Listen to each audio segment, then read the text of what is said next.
안녕하십니까, 윤석현 변호사입니다. 오늘은 2024년 11월 19일입니다. 법인회생, 기업회생, 간이회생, 일반회생, 개인회생, 법인파산, 개인파산, 그 다음에 기업파산, 이거는 이제 합쳐가지고 도산제도라고 해요. 회생하고 파산을 합쳐서 도산제도라고 하는데, 지금 제가 이제 영상으로 말씀드릴 내용은, 이런 회생이나 파산을 앞두고 돈 관리를 어떻게 해야 되느냐. 이거는 이제 다른 변호사님들도 이제 들어두시면, 업무를 보시는데 도움이 되실 거예요. 자, 회생이나 파산, 이게 재판이에요, 재판. 재판이기 때문에 시간도 들고 돈도 든단 말이죠. 그런데 회생이나 파산을 앞둔 법인이나 또는 이제 개인 채무자, 마찬가지인데, 이럴 수가 있어요.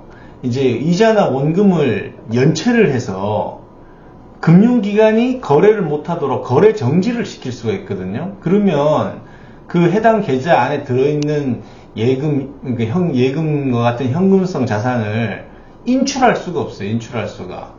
그리고 지급정지라는 게 있습니다. 지급정지는 채무자가 법인이든 개인이든 어음을 묻어냈다든지 수표를 묻어냈다든지 아니면은 명시적으로 이제 더 이상 이자 원금 못 갚겠습니다 라고 의사표시를 한 경우입니다. 이때도 그 어떤 특정 계좌에 이제 예금이 들어있거나 현금이 들어있으면 인출이 안 돼요. 그리고 채권자가 이제 법원에 신청하는 가압류가 있어요. 계좌 가압류, 예금 가압류, 예금 채권 가압류. 그거 이제 결정이 돼버리면 그 해당 계좌에 들어있는 현금, 예금은 또 인출이 안 돼요. 거래가 안 되는 겁니다. 그리고 이자나 원금 연체가 있는데 대출이 있는 금융기관에다가 현금이나 예금을 넣어놓고 있거나 또는 외상매출금 받을 거 있는 게 들어오거나 했을 때 회생이나 파산에서는 채권자가 상계를 할 수 있습니다.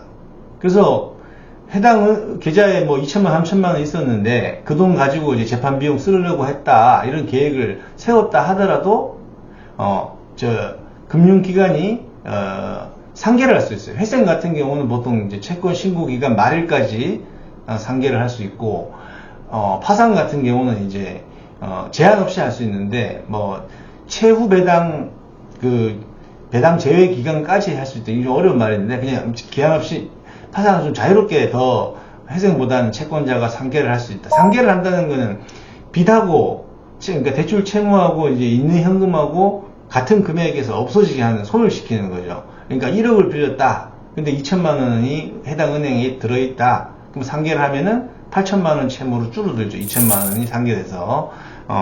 그래서 이제 그렇게 되는 건데, 그럼 제가 이제 이런 회생파산 실무를 하면서 늘상 이제 대표이사나 아니면 이제 개인 의뢰인들한테 주의를 주는 것이 이 현금, 예금, 또 들어올 돈, 받을 돈에 대한 관리에 대해서 항상 주의를 주거든요. 첫 번째는 뭐냐면 이제 채무가 없는 신규 계좌를 하나 개설하는 겁니다. 예.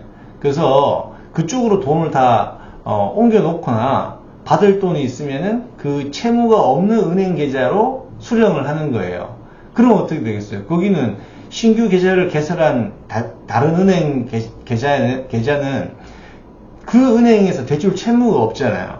그러니까 상계를 할 여지도 없고, 이자나 대출 채무가 없는 계좌다 보니 이자나 원금 낼 이유도 없으니까 연체가 될 수도 없는 거죠. 예. 그래서 신규 계좌를 하나 개설해서, 개인이든 법인이든 마찬가지입니다. 개설해서 현금이라든지 예금이라든지 받을 돈 같은 거를 그쪽 계좌로 관리했다가 이제 법원에서 예납금 내라 하면 내고, 송달료 내라 하면 내고, 또 변호사 보수도 주고, 이렇게 하시면 돼요.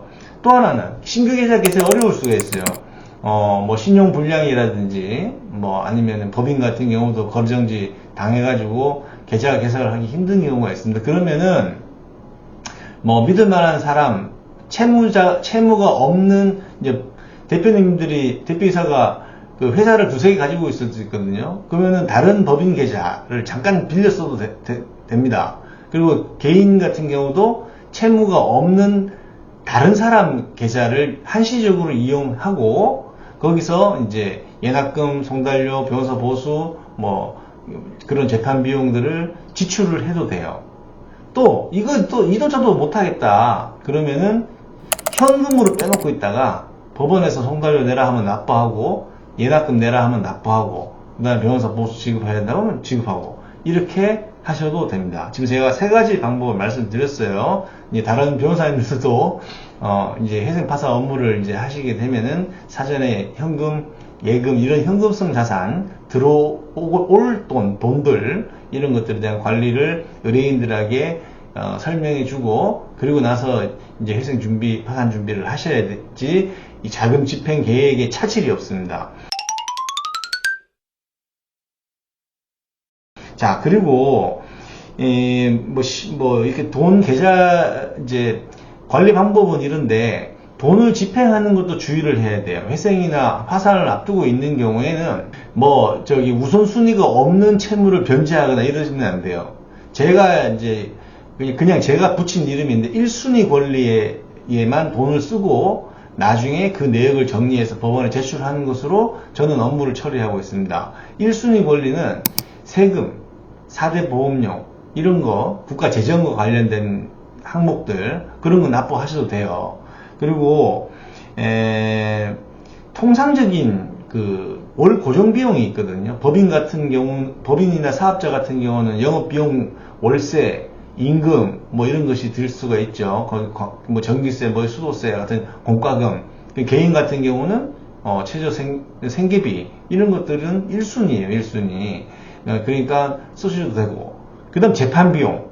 지금 회생이나 파산이 재판이거든요. 그러니까 돈을 예납금, 변호사 보수, 송달료 이런 것들을 미리 준비를 해놔야지 재판을 접수했을 때, 신청했을 때 비용을 법원에서 납부하라 그랬으면 그때 이제 그 보관 중이던 돈을 납부를 할 수가 있는 거죠. 근데 만약에 이제 그 채무가 있는 은행에다가 돈을 넣어놓고 있었다 그랬다가는 거래정지, 지급정지, 가압류, 상계 이런 걸로 인출이 안 되거나 돈이 영원이 돼버리는 그런 사태가 발생하게 됩니다. 그러면 이제 회생파산 할 때 비용 이렇게 저렇게 쓰려고 계획이 있었는데 그 계획이 차질을 빚는 거죠. 그러면 딴 데서 돈을 구해오거나 해야 되는데 그것도 굉장한 부담인 겁니다. 그리고 이제 중요한 거는 임원을 제외한 직원들에 대한 임금 퇴직금 이런 거는 1도 1순위 권리입니다. 거기 이제 임원은 아니에요. 임원은 회사에 돈이 없으면 보수를 못 가져갑니다. 임원은 대표이사나 등기이사, 감사 이런 사람들은 임원이라 그러고 그냥 근로자는 직원이라 부르잖아요. 그래서 임직원이라 부르지 않습니까? 그래서 임원은 회사하고의 관계에서 사업체의 관계에서 근로자가 아닙니다.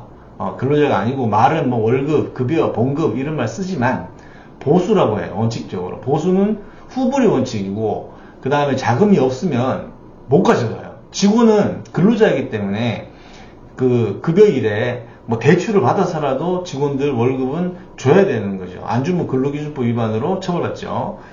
그래서 이렇게 돈 관리가 중요하다. 회생파산 그냥 변호사 신청서 작성하고 접수하고 이런 것들은 누가나 다 할 수 있는 건데 이런 소스 지금 저는 사실 동영상으로 공개하지 않은 소스들이 있는데 요번에는 이런 업무를 시작한 변호사나 또 다른 이제 익숙해져가는 변호사님들 또 그런 의뢰인들 이 자금 집행과 자금 관리 회생파산 신청 전에 어떻게 해야 되는지. 왜냐면 이걸 제도를 신청하고 싶은데 돈이 없으면 못하니까 이거 납부 안 하면 기각되거든요. 그러니까는 굉장히 예민하고 중요한 문제입니다. 그래서 제가 세 가지 방법을 알려드렸어요. 그래서 회생이나 파산을 앞두고 있다면 변호사는 의뢰인이 재판 비용을 잘 관리할 수 있도록 안내를 해줘야 되고 의뢰인도 자금 관리를 유의 있게 하고 그 다음에 자금 집행은 1순위 권리에 쓰도록 한다. 가급적. 2순위 권리는 일반 금융기관 대출 채무, 그 다음에 상거래 채무, 모든 채무를 말해요. 3순위 권리는 이건 제가 이름 붙인 거예요. 대표이사나 특수관계인들이 회사에 빌려준 돈, 가수금 같은 거 그런 것도 3순위입니다. 예. 그러니까 1순위 권리에 돈을 집행하고 나중에 정리해서 내역을 제출하면은 2순위, 3순위는 그 자금 집행에 대해서 이해를 못 하겠죠. 순위에서 밀렸으니까. 예.